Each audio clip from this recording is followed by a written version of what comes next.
Hey Legends, I'm Chris. And I'm Vivek. And welcome to our February broadcast. In this broadcast, we'll go over Black History Month, interviews with student council, and an exclusive look at backstage theater. Then we'll learn about some fun facts and close out with a fun Valentine's Day skit. Our first segment is a very significant topic, Black History Month. There are many important African American figures throughout history, and it's important that we recognize them. Let's dive more into Black History Month.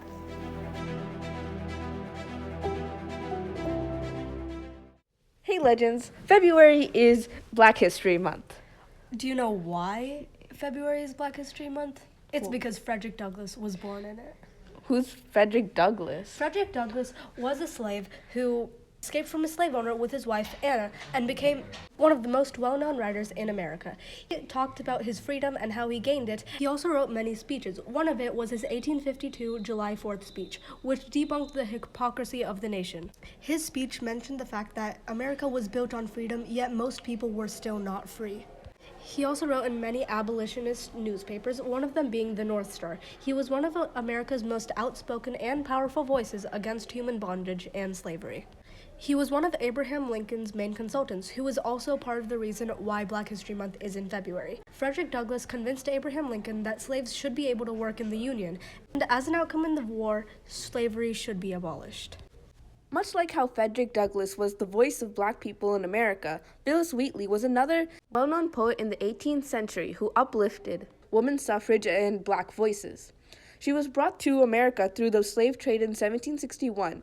Her owners, John and Susanna Wheatley, took a liking to her and educated her in Latin, Greek, reading, and writing, along with their daughter, Mary Wheatley.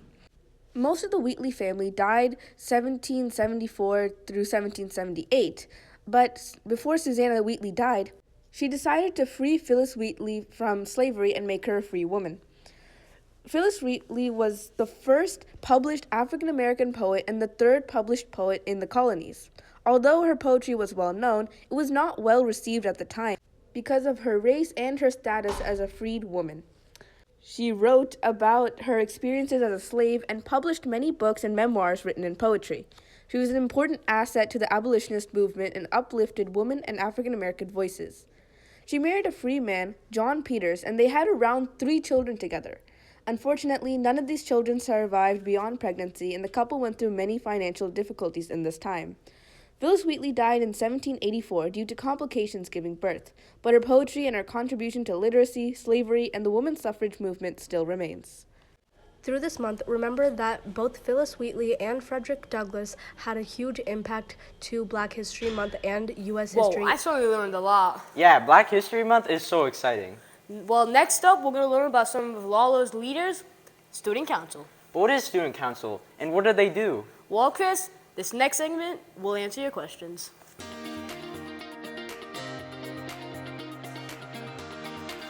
What is Student Council? Student council is basically like a group of kids that come together and really want to make decisions for a school that can help bring our school forward and our students forward in a positive way. What's your role in Student Council and what do you do?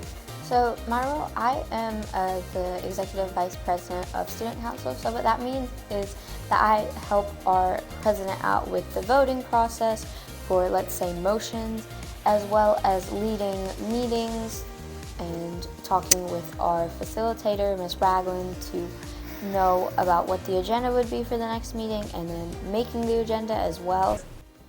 What is your role in Student Council and what do you do? So in Student Council, I am president, and the president basically just oversees the association's efforts and makes sure that everything runs smoothly. Why did you choose to be in Student Council?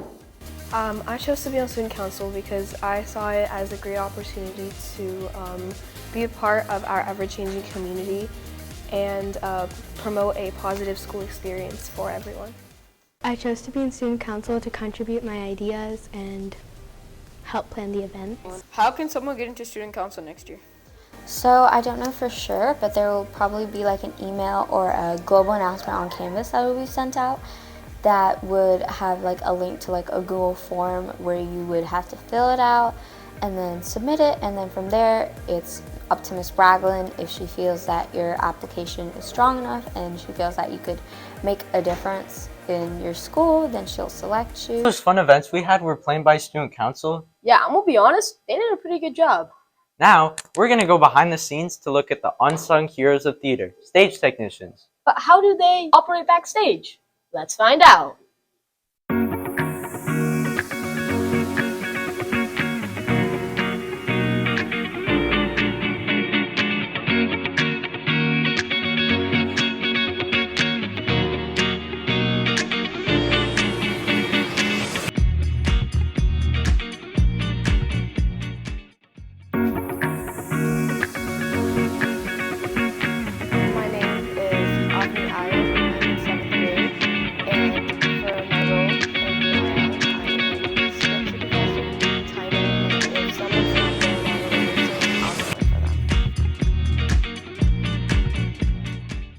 My role is that I'm going to be interacting with the scenes without people really just focusing in on me and knowing every detail. I feel like just being able to whimper at some parts or howl at some parts, I feel like that's really cool that I'm able to do that, Well, I like theater in general, and I like acting, so then once the auditions came, I was like, let me do this. And I made it to last year and I loved it. So then I just wanted to do it this year. At first, I wanted a role in UIL, like an acting role. But when I did get in, I was willing to do literally anything because I regretted not being in UIL last year so much. So I told him how to do anything, and he said makeup. And I said, okay, what type of makeup? Because I'm not the best at it. And he said, yours is easy. So okay, I'm down to learn. And then I got to do it all the time. It was a good experience for both of us.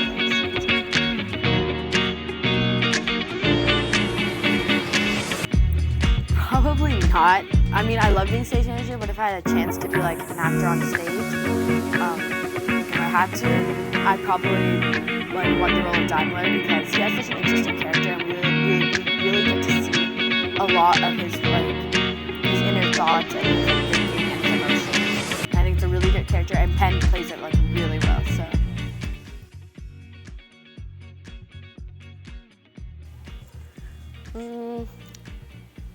It's really hard to decide because every rehearsal is so fun, because sometimes we'll just be in the back, me and Nina, we'll just make jokes in the back, or me and Nina, we do makeup, so we get to stay in the makeup room and organize the stuff, or just sit there and hang out, just do whatever we want, and we'll be playing music, and our Bassie that we got from UIL, we'll be playing with Bassie. And one time we were playing with Bassie, and my pants, I just went on the floor, I just fell down, and my pants completely tore, and it was so funny, and he started laughing. I didn't know stage technicians had such an important role. Well, even though you don't see them often, they're still very valuable members of theater. Wait, Vivek, do you know what time it is? It's about 2:06. No, that's not what I mean. It's time for Fun Facts with Vaishnavi. Ooh, I love fun facts. Hello, it is I, Vaishnavi Kaligutla, and I come bearing fun facts.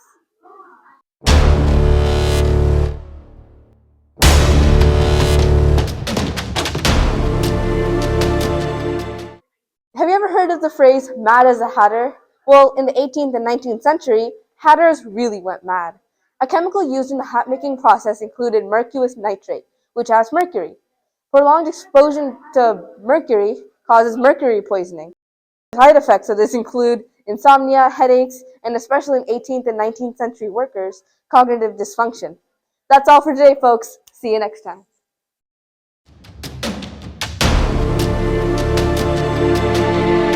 I know mercury was dangerous, but not that dangerous. Well, I'm gonna make sure I stay clear from that metal. Unfortunately, we are reaching the end of our broadcast, but we do have one more segment. Our final segment is a Valentine's Day skit with a twist. I don't want to spoil it anymore, so let's hop right into it.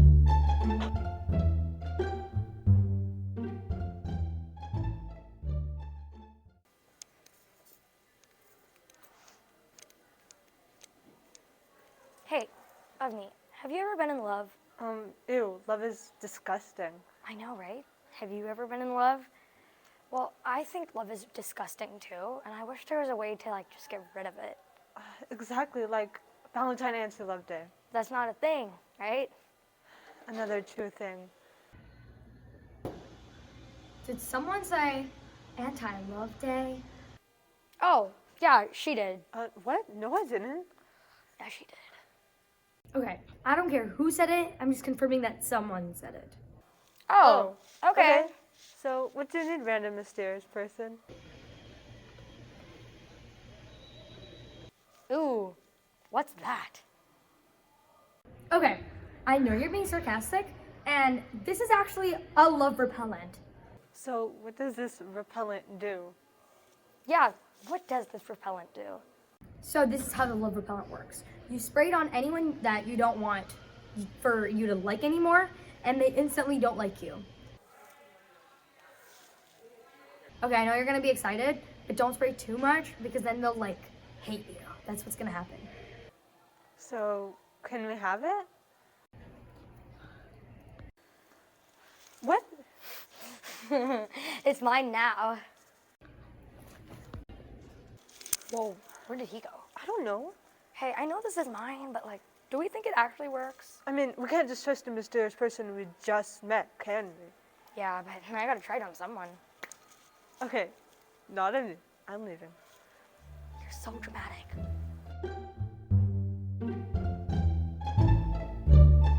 Oh, I know what to use this on. Hey, Akshara. Hey, Avi. Do you want to hang out after school today? Maybe not.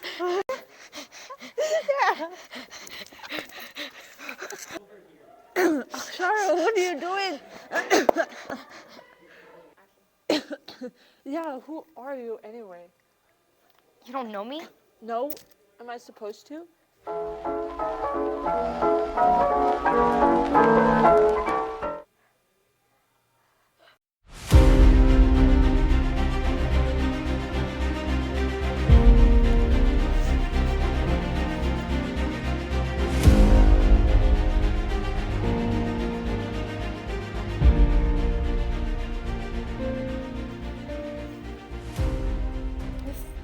This is the love spray, the love repellent. I think I gave them the memory erasing spray. What did I do?